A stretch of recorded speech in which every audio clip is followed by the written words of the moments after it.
You have your sheet rolled out and you make 2.5 inch by 1 1/4 inch rectangles. On the long side, I like using a non-fluted cutter. On the short side, I like using a fluted cutter.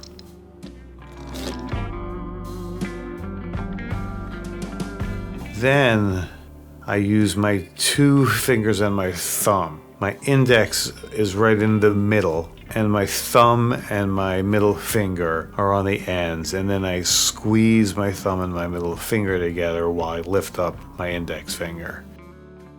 See how I hold the middle with my index finger, and I have my middle finger and my thumb on the ends, and then I lift my index finger up and then I squeeze the ends to make the farfalle.